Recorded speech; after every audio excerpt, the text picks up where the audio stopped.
From Connecticut Public Radio in Hartford, this is Seasoned. I'm Chef Plum. And I'm Robyn Doyon-Aitken. We're bringing back an old friend for this episode, and then she'll bring back another old friend. Ahead on Seasoned, local cookbook author Terry Walters will talk with Kevin Massey, the baker behind one of our favorite bakeries, Small State Provisions in West Hartford. We love these two. If you're a fan of Kevin's sourdough, you'll discover later in the show why you have Terry to thank for that. I love sourdough. Me too. But first, I talk with Terry about her new book, Nourish. When Terry's not writing cookbooks, she's teaching hands-on cooking classes. She's a passionate educator about the benefits of fermented food. She's going to teach me how simple it is to ferment fresh radishes, carrots, and snap peas. Okay, now listen to this. Can you hear that? That's the sound of lactic acid fizzing away in a mason jar on Terry's counter. Fermented food is alive. It's pungent, sometimes sweet, sometimes funky, and it's always good for your gut. Terry is the author of 4 cookbooks. She was first on Seasoned in 2021 to shop with me at the West End Farmers Market in Hartford. For today's episode, I joined Terry in her kitchen to talk about her latest book. It's called Nourish, Plant-Based Recipes to Feed Body, Mind, and Soul. Her previous books have always focused on, and I'm going to throw out a term here, clean eating. I started by asking Terry how that concept evolved for her over time and why it was important for this book to land on a title like Nourish, which doesn't emphasize any particular way of eating. When Clean Food came out, my first book, it was always about eating food that was minimally processed so we could get the maximum nutrition. But people kind of glommed onto the whole idea and started adding all sorts of judgment to it and deprivation and rules and restrictions that I didn't feel really served the individual or the name Clean Food. The whole idea was to lay a foundation so we could make healthy choices. But the reality is that as time's gone on, what I've seen is that people are so focused on the food that they forget that the food actually serves a greater purpose other than just nutrition. It brings people together. It feeds all of our senses. At least I hope it does. That's my goal, that it will. And so I really wanted this book to encapsulate all of that the food is nourishment. It nourishes our family. It nourishes our community. It nourishes the environment, all of it. And that we're just part of a cycle with it. Yeah, nourish is like an everybody word. I kind of like that. Yeah, it's an everybody and an everything word. Okay. When we talked last year, it was the height of summer, and we walked through a bustling farmer's market together, and we were all about making some of the most fresh fruits and vegetables available to us in Hartford. But something that struck me with your latest book is the chapter on fermented foods. You teach workshops on fermentation, and you're passionate about helping people make the connection between fermented foods and wellness. We all know that kimchi is kind of a gateway to appreciating fermented goodness. I'm trying to get my wife into it right now, but there's so much more. There is. And yeah, my books are all organized by season because I really do believe that like if you eat the food that grows around you in that season, you're going to have a better chance of maintaining balance in the season. But in this book, I put fermentation first because it really is the foundation. It should be part of every day. And there's so much fresh produce around us that makes fermentation not only varied, but easy and delicious. And it's really critical to our physical health, to our immune support, to our mental health. I mean, all of it. Yeah. And so this book was super fun to be able to include that in it. And I'm excited to make some ferments with you today. Well, I can't wait. And I hope it makes my brain smarter too, because ever since I've gotten past my 40s, I forget things constantly. So it's not going to hurt. Okay, good. Okay, good. You know, our producer Katrice turned us on to a new restaurant with the tagline, "The Healthiest Place in New Haven." It's devoted to fermented foods and it's called the Remedies Culture Cafe. Fermentation is not a fad. It's a real thing. It's actually about as old a way of preserving our food as we have. Like before we had refrigerators, we fermented our food. You know, we brought in the cabbage from the garden and we chopped it up and put it in the bottom of the barrel, sprinkled some salt, tampered it down, another layer of cabbage, more salt, tamper, right? And that lived in the basement. And then we had a crock and we filled the crock and brought it upstairs and left it on the counter until it was empty.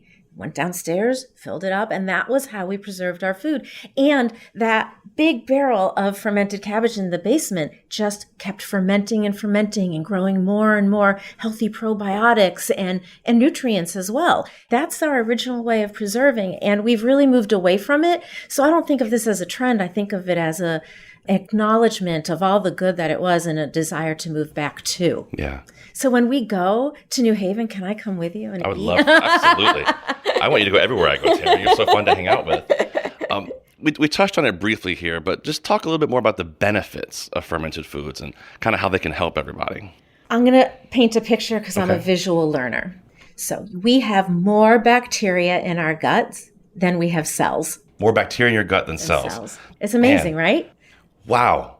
That's a scary mind-boggling thought. to me. What? More bacteria than cells, right? And we don't make that bacteria on our own. We have to bring it in. Okay. And it's in living fermented foods. So it's really important. A lot of people talk about the importance of probiotics, which are these fermented foods, but it's also important to talk about prebiotics, which are the nutrients that feed those fermented foods. So in Nourish, I try and give equal time to both. Fermenting the food does a lot to the food. It, as I mentioned, it brings out more nutrition, like it creates nutrients. It develops cultivates the healthy bacteria that's already on the food to these amazing probiotics. It supports our digestion. It supports our immune strength. It actually helps with cognitive function. So these fermented foods are really critical to our health, and they're so fun and easy to make. And we can ferment with almost any produce. And in the book, we're doing all brine ferments. So there are all sorts of other ways to ferment foods with different starter cultures, but this is simple. You need a bottle, you need some salt, you need some water, and time. Not too hard. Anybody can do that, right? So Terry, for people who might not know, what is the difference between a pickle and something that's fermented? That's a great question, and there is actually quite a bit of confusion, so I'm really glad you asked, because you can go to the grocery store and see sauerkraut and pickles that are shelf stable. Right. You might think that they're fermented, but first of all, if they're shelf stable, they're not still living. But pickles, in the true sense of the word, use vinegar with sugar dissolved into it. That is heated and then poured over the vegetables, and they're cooked. So there's no healthy bacteria being cultivated or living. And they're also can be shelf stable. Fermented foods, we're actually cultivating the bacteria that's naturally on the vegetables. And we put them in brine, so they use salt and water, no vinegar, no sugar, and they're left at room temperature to ferment and to grow. And those foods are always in the refrigerated section. So you can have a fermented pickle that's made with brine, or you can have a traditional pickle made with warm vinegar and sugar. The warm vinegar and sugar pickle might be absolutely delicious, but it's not going to feed that healthy gut bacteria and that microbiome like the fermented pickle or fermented foods. And that fermented food takes a longer time to make than a pickle. Fermented foods aren't instant, but they don't have to take a lot of time either. Okay. So the amount of time that they take depends on your personal taste. So someone might throw some, like we're doing today, throw some vegetables in a jar with some brine and let it ferment 3 or 5 days, whereas the next person might like them more sour and might let it ferment 2 to 4 weeks. Okay. So it's totally up to you. It takes as much time as you want to give it and as your tastes allow. Okay, that sounds great. That makes a lot of sense to me. Yeah. Longer time and more funk. Sometimes. And sometimes, like I have a crock of kimchi on the counter, and if I were to take that out in 3 days, it would have some nice spice and be real sour and delicious. And then it gets more sour as it ferments. Yeah. And then after about 2 weeks, it starts getting sweeter. Interesting. So it's really interesting. Fermentation, it changes. And of course, the whole time we're cultivating bacteria. So if you just open it up and take a little bite just to see where it is, you're still getting that health benefit. Yeah. And you can decide, Is it good like this? Put it in the refrigerator. Or I think I'll let it go a little bit longer. When you put it in the refrigerator, does that stop the fermentation process because of the temperature? It slows the fermentation process, but it doesn't stop it. So like I use miso as an example because so many people, you've had a container of miso, you use it, and then it gets pushed to the back of the refrigerator and you're like, oh, I didn't even know it was there, right? And you take it out and now it's a slightly different color and it's got some liquid on it and it's still totally fine. It's just kept fermenting. It's so funny you said that, and all I did was picture my refrigerator with my miso shoved in the back. Yeah, you're not alone. Or the 2 or 3 containers. You just validated everybody else. Absolutely. So people may not think of sauces as fermented foods, but they can be, right? They can be, and the pickles that we're making today, like at the end of the ferment, if we decided, let's turn that into a hot sauce, we just stick it into our high-speed blender and maybe add a little pinch of lime juice or apple cider vinegar and be good to go. Like I have some fermented sauce here. And so you can see like the layers. I've got some hot peppers. I've got some pineapple, onion, garlic. And this is all in brine. And it's been here for about 8 days. Later today, I'm going to take this, or maybe while you're here, we'll take it and we'll puree it, add some lime juice. And now here's that beautiful habanero pineapple hot sauce fermented. So not all hot sauces are fermented, but it's certainly easy to do. And what a great way to get your probiotics. You know, have a taco with some hot sauce. I'm in. These are 2 big ball jars here. And this is beautiful orangish, deep orange, red colored hot sauce here that I can't wait to taste. And then your other one you said this is the layer. I see the peppers. I see the onions. It's almost like a jar full of Skittles. Just big ones. But I love all the colors in there. For me, sometimes I say a lot of times when it comes to eating healthy, just eat a bunch of colors. Because if it's bright colors, it's probably good for you. Yeah, I mean, I always talk about the pillars of eating clean. All the colors of the rainbow, all 5 tastes, sweet, sour, salty, bitter, pungent. And don't vilify any of those tastes because they're legit. Just get them nutritionally. And superfoods, right? Those can't deny superfoods, which are basically all the tastes and colors you're not getting is your unique superfood.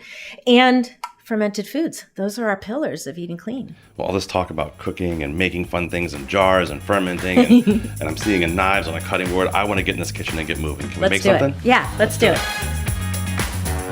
This is a good time for a short break. Later in the hour, Terry talks with her friend, the baker Kevin Massey, about his big plans for small state provisions. I'm Robyn Doyon-Aitken. And I'm Chef Plum. On the other side of the break, fermentation, baby. Terry's going to show me how to drop some veggies in a jar and...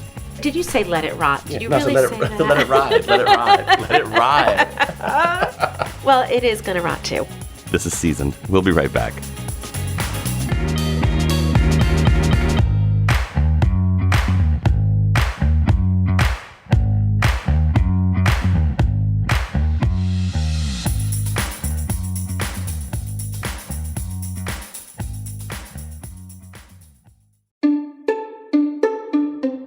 Welcome back to Seasoned. I'm Chef Plum. And I'm Robyn Doyon-Aitken. When I book local guests on the show, and I think they might be game, I ask if Plum can visit them in their kitchens so they can cook together. Avon cookbook author Terry Walters said, come on over. You always make me cook. Well, you're pretty good at it, Plum. I asked Terry to help us understand the benefits of fermented food while she talked me through one of her recipes in her latest book, Nourish, plant-based recipes to feed body, mind, and soul. Before we get into this watermelon radish and snap pea salad, at what point when you're fermenting something is it, okay, that's not safe to eat. Okay, that's gone bad. Because I think of fermenting as things going bad a little bit. It is funny that we're intentionally rotting the food. Yeah. So it is a little odd, and I confess that I fermented food for probably 6 months before I had the guts to actually taste my own ferments. But I totally understand that. But the beautiful thing is that with a brine ferment, everything under the brine, the top layer of brine, will ferment, and everything above will rot. Interesting. And so our goal is just to keep everything pressed down below the brine. And the beautiful thing is that if it rots, you're going to see it. You're going to see fuzz. You're not going to want it. You're going to know, it's been contaminated, or maybe some bad bacteria from the environment got in. So you're going to see that. And so it's really easier. It's so much easier than canning. Yeah. And we're going to wash all of our produce, not scrub it, and not peel it. Just going to rinse it off. So we're going to keep the good bacteria on. And anywhere that bad bacteria can be harbored, like any little nooks and crannies, like we have some sugar snap peas here, and the ends where we're going to pull off the strings and just pinch off the ends where the flour was, because that little nook and cranny can harbor bad bacteria. Excellent. Okay, that's a really good explanation. That helps me tremendously. Keep it underneath in the brine itself. Exactly. Which it sounds so easy, but it's salt water. Everything likes to float. Yeah, right? So we're going to have to put a little weight in there, or we'll figure it out as we go. This sounds great. So I'm sitting here at your cutting board. You've got a ball jar, some water. I've got some carrots that we've washed off here, a radish, and I'm holding my knife and I'm waiting for your instructions. Okay, How do we do this for this beautiful watermelon radish? The first thing is the things that are likely to float to the top, we want to put those on the bottom. Okay. So I've got some garlic here, and so you want to take 3 or 4 cloves of garlic. Okay. And not only are you going to peel them, but the end where the root might have been that has some nubs, you're going to slice that off. And then I like to slice my garlic into a few slices so there's a lot of surface area for it to diffuse into the brine. Sounds good. Let me smell a trash can. There's compost right behind you. I'm hanging out with Terry Walters at her house. I don't know why I would say the word trash can. I said compost. There you go. Okay, so slice those into some nice big chunks. Chunks? Chunks. My feeling is I just don't want anybody picking up a piece of garlic thinking it's part of a radish or something else and eating that, because that can be quite a surprise. Now, is fermented garlic a thing? Of course. Yeah, Of course. It's just that you want to make sure you're eating the things you love. And, fermented foods have a lot of taste, big aromas here. And the best way to get these foods for people who are not used to that kind of taste is to add them to something you already love. So like it could be a piece of that fermented garlic or one of these vegetables or some sauerkraut. Just mince it up after it's fermented and put it in some salsa or put it into your salad dressing. And now all of a sudden you're getting the benefit and you're slowly developing a taste for those fermented foods. Okay, so throw that in your jar. This is going right into this ball jar here? You got it. I like to put a little heat in my pickles, so I've got some peppercorns here, and you can throw a little handful of those in the jar, and I've got some red pepper flakes. I love black pepper. Love it. I think with me, one of the things about black pepper is a lot of people like to cook with their black peppers. Black pepper actually can burn. You should always finish it with it. I love it. I'm in a cooking class today, too. All right, I got some red chili flakes in there, I got a little black pepper in there. Now, I just happen to have these jalapenos already sliced, and no, I really did just happen to. So you can throw those jalapenos in there. Hey, these are just cut up in your fridge? They're just cut up from taco night the other night. What can I tell you? That's the thing about fermentation. It's really good to know. Use what you have. Leftovers are actually great for that. Next, we've got some carrots. Now, you're going to cut off the ends, and you can cut them into rounds. You can cut them into sticks, however you think you'd like to eat them. But the one thing to note is that if there's a place on the carrot, or if you're using a beet on the beet, where you notice that maybe there's like a little root coming out and some bad bacteria can be harbored there, just trim those little areas away. And into the jar those go.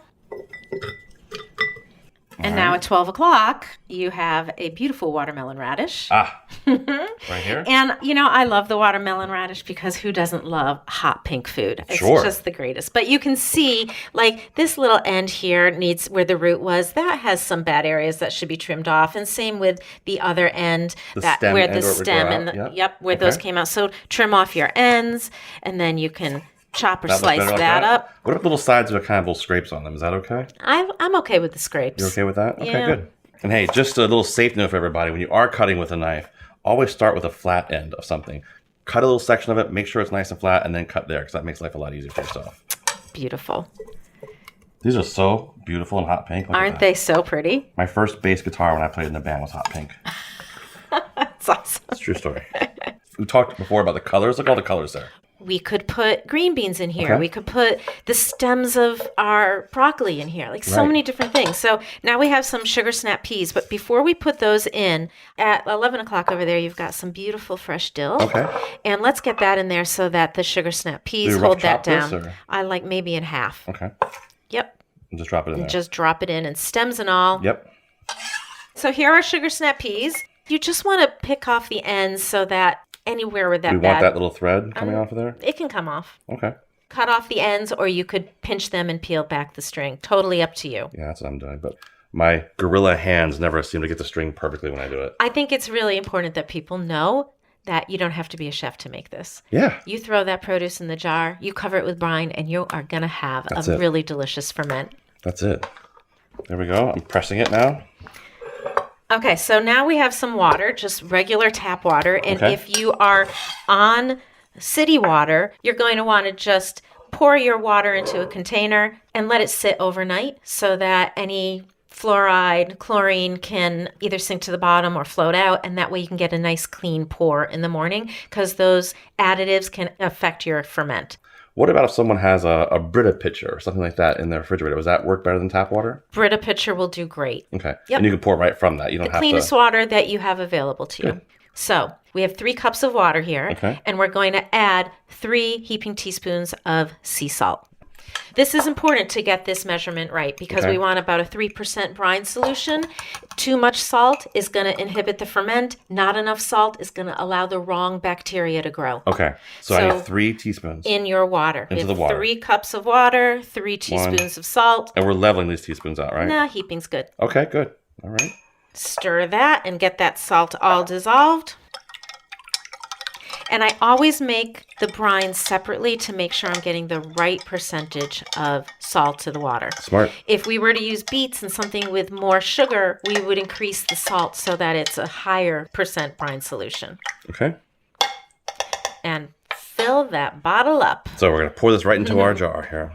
Cover those vegetables.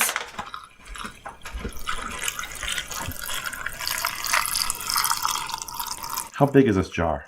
That's a quart-size ball jar. Okay. Right to the top. Perfect. We got 1 floater here. Oh, we got a few floaters. What are they doing? Get out of here. Okay, so we have 2 options.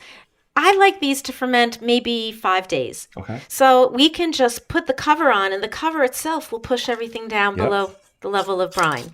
If we wanted it to ferment longer, we could take an empty spice jar and put that in to hold the vegetables down and then just cover it with a cloth. Either one will do. Okay. Wait, we don't shake this up or anything. Just like this. Let it ride. No, let it. Did you say let it rot? Did you really say that? Let it ride. Let it ride. Let it ride. Well, it is going to rot too, but all for the greater good. Right. So we're going to cover this up, and once a day, maybe twice a day. I like to leave it away from direct sunlight, away from heat, and we're going to burp it, which only means we're going to unscrew the lid. Gently unscrew a little bit. Let a little air come out. Let the gases come out, and then screw it back again. Okay. And by the second day, you're going to notice it's going to be really fizzy. Because isn't that byproduct carbon dioxide? It's lactic acid. Okay, lactic acid. Oh, so you have some already finished here. Okay, so we could have some fun here with an explosion when we open this. Oh, good. But let's give it a shot. These have been fermenting for about 8 days. They've been in the refrigerator, so hopefully we'll be okay. But they might be pretty active. I'm holding it tight just in case. It's okay. It won't be the first thing to spill all over my counters. All right. Oh, look at that. So now you'll see it looks really different. Like these on top are the watermelon radishes, but the color from the radish has gone largely into the brine. And so has the heat from the jalapenos and the red pepper. Mm-hmm. And give a taste. And you can see the fizz popping up out of here. The fizz is the best way to describe it, I think. Like the byproduct coming off of the fermentation. Exactly. Here. All right, let's get in here. You ready? Let's radish time. I'm eating a sugar snap pea. That is yummy. Mm-hmm. Kid friendly. I put green beans and sugar snap peas in here with a little bit of jalapeno. The kids didn't eat the jalapeno, but they loved everything else. Right. Nice and tart. Mm-hmm. Almost like has that pickle kind of flavor going on, but a little bit of like, hey, there's a party in the background. What's going on back there? The heat from the jalapeno is there. It's not overpowering whatsoever.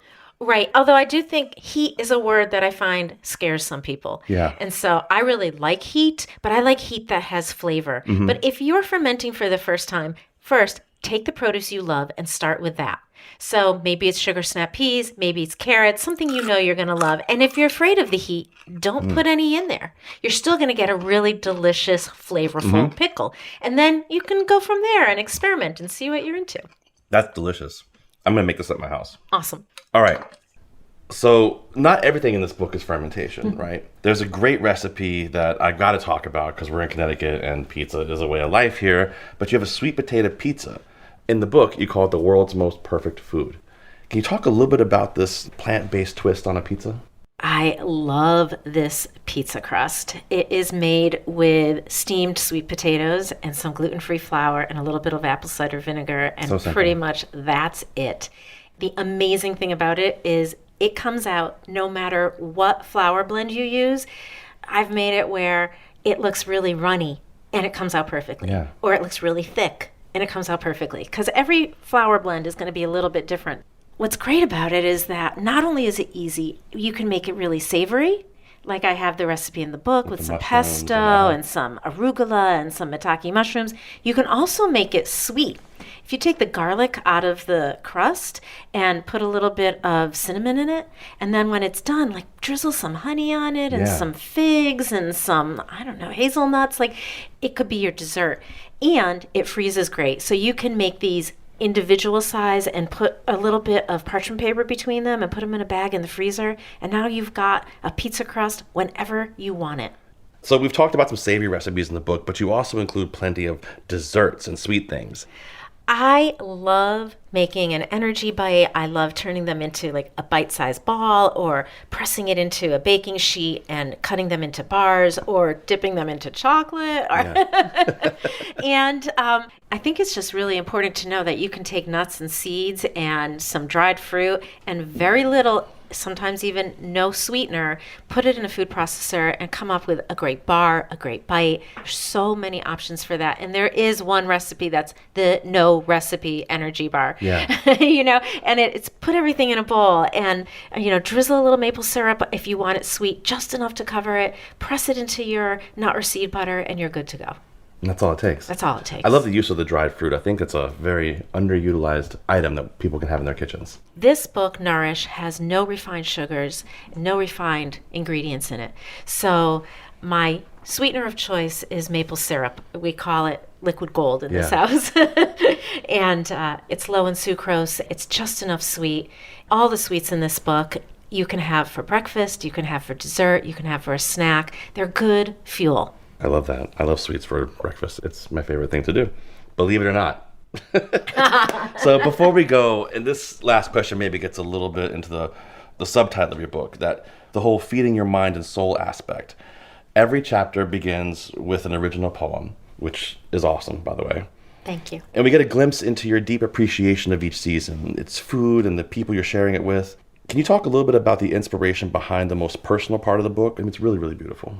Thank you. I guess I just really notice how my body works as part of a bigger system, how I'm connected to the land, how this is the time of year when I'm planting the seeds, and soon I'll be harvesting the garlic, and the connection that affords me with my local farmer and with you and with the people who consume my food. So this book, I just really wanted people to understand that food brings us together. It inspires the conversation. It can heal. It can sustain us. We've spent a lot of time talking about the microbiome, but the soil is like the microbiome of the earth. And so what we eat and how we eat and source our food is also equally as important. And I really wanted people to see that we're an intimate and integral part of that whole system. In the end, that connection feeds us every bit as much as the food. That was the wisdom of Terry Walters. She and I made a recipe from her new book, Nourish. We've got a link to it on our show page, ctpublic.org/seasoned. You'll find the recipe for Terry's sweet potato pizzas on our site as well. There's also a gorgeous roasted heirloom tomato tart from the book that you are definitely going to want to make this summer. I can't wait for summer tomatoes. You and me both. I'm Robyn Doyon-Aitken. And I'm Chef Plum. That's not the end of Terry for this episode. When we come back, you'll hear Terry's conversation with Small States baker Kevin Massey about his plans for a new bakery. When people come into our little bakery, it feels like they're stepping into somebody's kitchen. And that's something that I'm going to work very hard to kind of replicate at the new space. You're listening to Seasoned on Connecticut Public Radio. We'll be right back.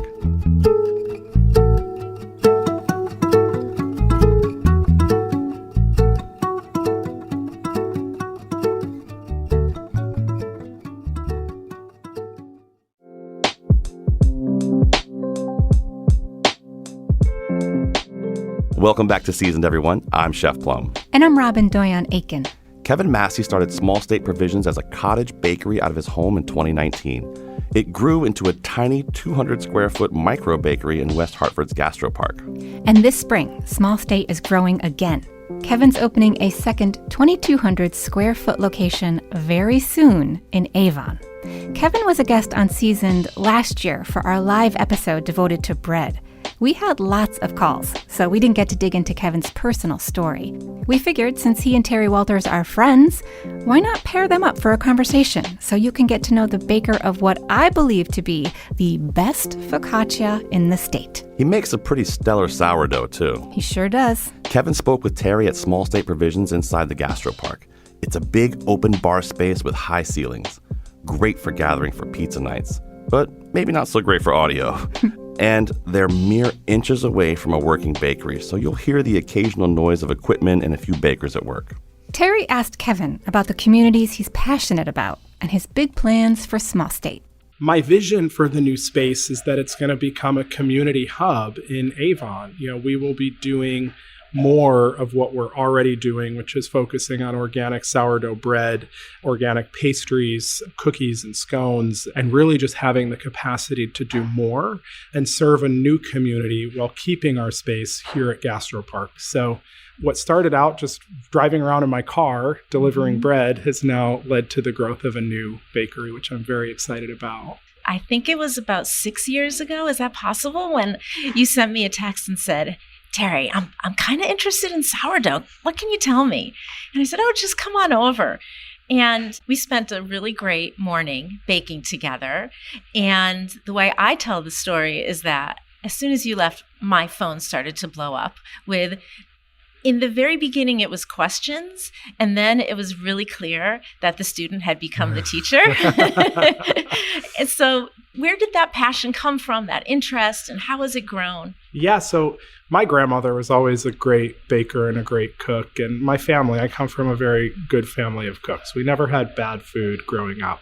And yeah, when my husband and I moved here to West Hartford, I had done some bread baking back in New York, mostly with the Jim Leahy no-knead method. And that was my first attempt at bread. And then you and I, Terry, connected when I moved here to the Hartford area. And I remember our first date was at Dom's, and we ended up sitting there for hours chatting. And yeah, I came over to your house. I don't think I had ever been to your house before, but I immediately felt like I was part of the family. And we made bread that day. And then I did. You sent me home with the dough. And I will tell listeners, we still use your sourdough starter here at the bakery. We've kept it alive. It's actually called Mother T, or Mother Terry. And I have a great picture that you gave Mother me. T. I'm Mother so T. honored. And so is she. And everybody knows you guard Mother T with your life. But I do know if we ever screw up and Mother T goes away, we can just call for more. You can. So everybody who has experienced it knows that your bread is the best. Thank you. But there's a lot more that you bake.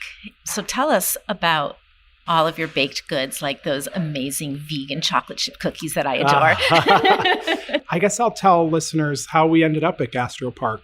I started baking out of my house in the fall of 2019. And then I'm on the board of directors for Healing Meals, which is another project that you and I share a lot of interest with and passion with. And Healing Meals Community Project is based in Simsbury now, I guess Avon, border of both. And I don't know what clicked, but at the beginning of the pandemic, I just thought, I've got this opportunity to bake. I can do contactless delivery to people.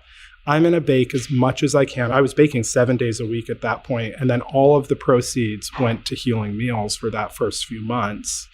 And that was really how it started to grow. And then through that, Tate Norden, who's the owner here at Gastro Park, became one of my customers. And he said, you should come check out what I'm doing here with Gastro Park. And this was just a brick shell. And I saw this little tiny room with a big window. And I thought, I can do this here. The vision was that there would be something next door to us at the bakery. So we actually have Alvarium coffee roasteries directly next door to us. So when we moved into this space, it was things that we added to our bakery menu really to complement what the coffee shop was selling. Because at home, I was doing bread and I was doing granola. Those were the two things that you could order. But when we moved into here, it became bread plus some scones and some cookies. And I look back to like that summer we first started, and we had 2 types of cookies. We always have ginger molasses cookies, and that's a whole nother story. But then we were having a rotating cookie, and then we had 1 type of scone. And now I look at our case, we're up to 8 employees now, and we have a case that's just filled with different items. But, we've really diversified what we make because we want to be able to reach a larger community. So we do have a vegan chocolate chip cookie. I was vegan for a while, and I wanted to have a cookie that I could eat at the bakery. So we have this vegan chocolate chip cookie. This took me a little bit of convincing to get over. We have 1 gluten-free option now because we've had lots of people come in and just ask, do you have anything that's gluten-free? Mm-hmm. And we're not, when people are actually like they need a completely gluten-free environment, I always send them to Pure Love out in Avon. But we offer something. And for me, that's the part of the community that we're trying to be, is something where everybody can feel like they've got something that they can get. Mm-hmm. And we use all organic products. I should say as much organic as possible, including our grains. Mm-hmm. But everything is the best that we can find. That extra money, it supports a farmer who's invested in taking care of the soil, taking care of the product that they're growing, and making sure that they're doing it in a way that's sustainable. And then we get the health benefits from it. And I will never look back. I will never sacrifice cutting a corner for the cost of a food product. So you were super nice to pick me up this morning on our way here. We did make a stop along the way. Yes. So speaking about organic and all of the local organizations that you support. When I started doing this, it was like, how can I take revenue that we're earning through the bakery and really make sure that for the most part, it's going back into the community? And so Sub Edge Farm, which is based not too far from your house and not too far from our new bakery, is where we get all of our eggs. And so I drive out there once a week and I pick up all the eggs. And I still get that feeling going up and over the hill to see the expansive valley and to think that 10 minutes from home is this beautiful farm where I can pick up my eggs. And I love supporting what they do. And my hope is that as we grow, they can keep up with the demand for us, because we used to get 15 dozen eggs, and today I picked up 45 dozen eggs. So it's been growing. I'm really glad there was room for me in the car. And we get a lot of produce from them in the summers too. So strawberry season will be coming up very quick. And I've already warned my team. It's about that time of year where I'm just literally going to start buying flats and flats of strawberries from them. And I remember your strawberry scones last year. Yes. So I'm excited about that. Yeah, we try to incorporate local wherever we can. It's part of the ecosystem that I want to support, which is supporting the community that supports us. Kevin, you mentioned Healing Meals Community Project a little bit earlier. Can you tell us more about that organization and your role there? Yeah, absolutely. So Healing Meals is an organization that I care about so much. I'm on the board of directors there. Honestly, the first time I walked into that kitchen at our farm, I was transported. And I think that really became a turning point for me, where I was like, being there in the kitchen with the kids at Healing Meals and with the adult volunteers, I knew I'd found my place. And so for those that don't know Healing Meals, we're an organic meal delivery service based in Simsbury, Avon Simsbury at Talcott Mountain Collective area. And we do organic meals for families facing acute health crisis. And those meals are prepared by high school youth volunteers alongside adult volunteers. That's awesome. And tell me about the work that you do with the Hartford Gay and Lesbian Health Collective. I'm a proud gay man married to my husband for over 10 years now. Every June for Pride, when we lived in New York, it was always a big celebration. And so every June, we like to do a give back here at the bakery. So we have one product that goes to an organization. And so I donated a dinner this past year for their one big event, which we hosted right here in the bakery for 4 people. And it was wonderful. And we went to the one big event. This upcoming year, we'll probably donate another dinner.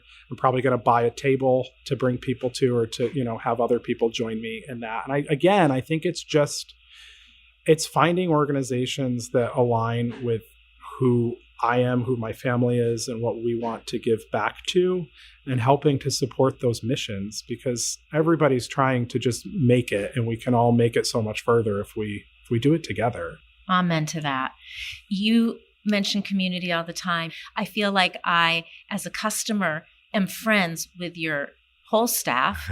So tell me a little bit about how your community has fed you and the relationship you have, not only with the community of your staff, but with the greater community. Yeah, that's a really great question, and one that doesn't get lost on me. I think I spent so many years working in influencer marketing and working with influencers, and I myself was for a long time kind of in that space of working on food, taking pictures of food, putting it up on social media, and it's a beautiful thing that people do. It's almost like an art form.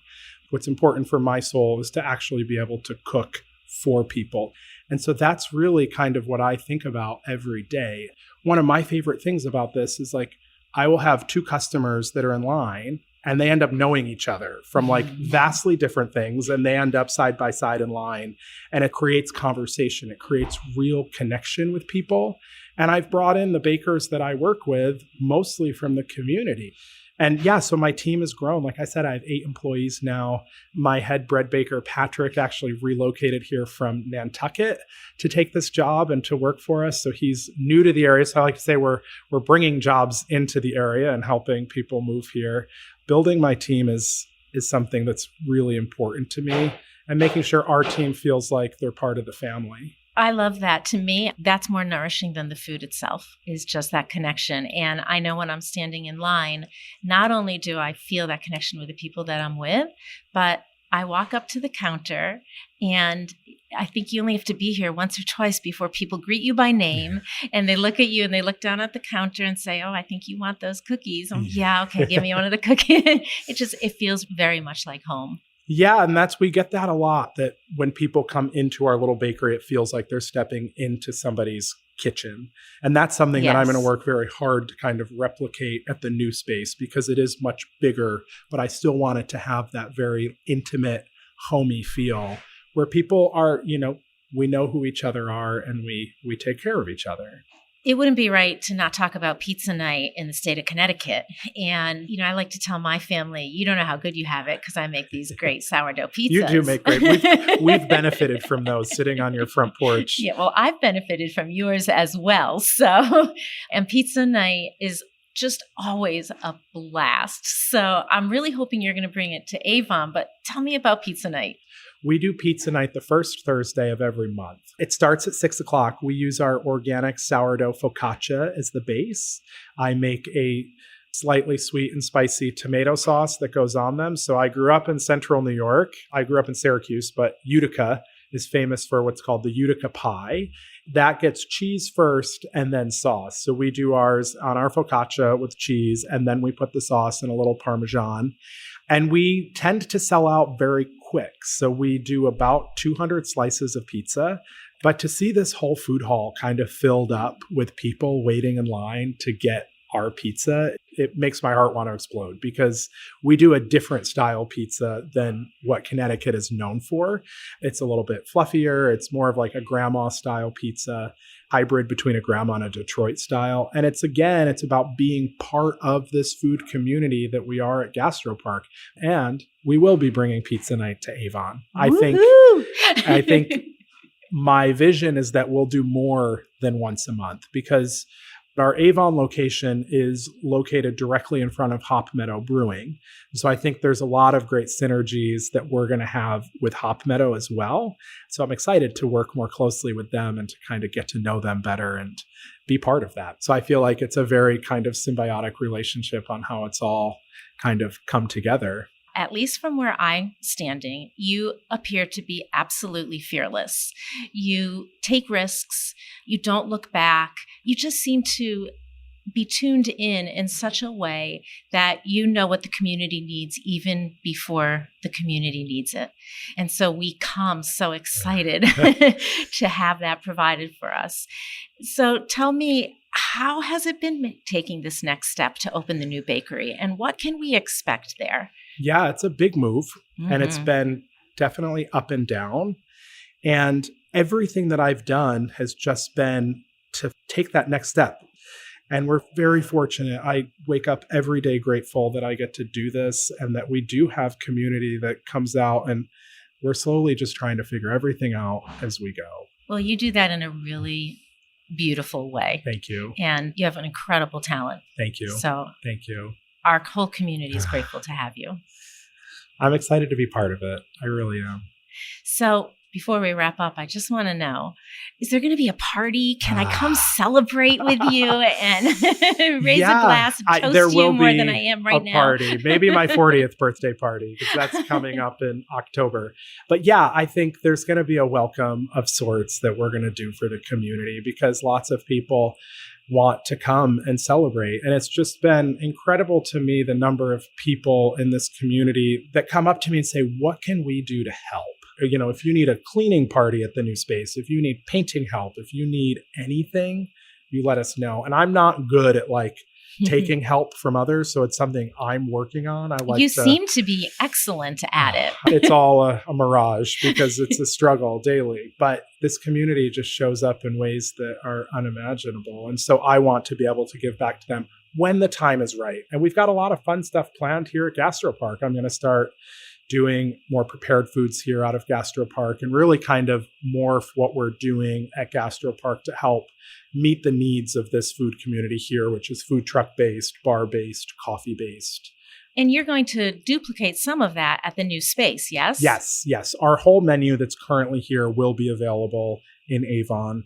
We're going to expand into doing more laminated pastries, which are croissants and danishes. The thing that we do is all of our croissants and stuff are sourdough. So we don't use any commercial yeast in the bakery, and I don't plan on it. All of it is made with mother tea. And we're going to be able to do more of what we really love doing and continue to work with some of the restaurants. We work with amazing restaurant partners. So we've got Millwrights, we've got Present Company out in Terriffill, where people can find our bread on the menu, Union Kitchen here in West Hartford, Terreno, which is Tyler Anderson's restaurant downtown. We've got Hands on Hartford, which is the Gather 55 restaurant, which I'm really proud to be working with them. We've got Blue Plate Kitchen out in Bishop's Corner. Hartford Flavor gets bread from us for some of their cheese plates every week that they make. They all trusted in us from the beginning and said, we would like for you to provide our bread. And the bread will always be the engine of what we do. Everything else is just because we love baking and we love what we do around baking. But bread is my true passion. The word love comes up a lot. And I just want to say, you taste that love in every bite, whether it's bread, cookies, granola, or just walking up to the counter. So on behalf of the entire community, I want to say how thrilled we are to have you here and how psyched I am to have you in Avon soon. And walking distance to your house. I know. Thank you. I'm excited. Thanks, Kevin. Thank you. That was cookbook author Terry Walters talking with Kevin Massey of Small State Provisions in West Hartford, and soon in Avon too. For news about the bakeries, follow @SmallState on Instagram and Facebook. And you can learn more about all of Terry's books and her cooking classes by visiting her website, terrywalters.net. And Terry is with a Y, by the way. Seasoned is produced by me and Catie Talarski, Meg Dalton, Katrice Claudio, Stephanie Stender, Tagan Engel, Meg Fitzgerald, Sabrina Herrera. To keep up with the latest on Seasoned, follow @CTPublic on Facebook, Instagram, and TikTok. And we're @WNPR on Twitter, or follow the hashtag SeasonedCT on all platforms. Go to ctpublic.org/food to see our featured recipes, videos, and to sign up for our monthly newsletter, Full Plate. I'm Robyn Doyon-Aitken. And I'm Chef Plum. Tune in Thursday, May 25th at 2 p.m. I'll be live in studio with 3 of the state's best mixologists to take your calls and dish about summer cocktails. Don't miss it. Catch past episodes of Seasoned wherever you get your podcasts. And subscribe so you never miss an episode. We'd love it if you'd rate us on Apple Podcasts, too. It'll help other food lovers find us. Thanks for listening, everybody.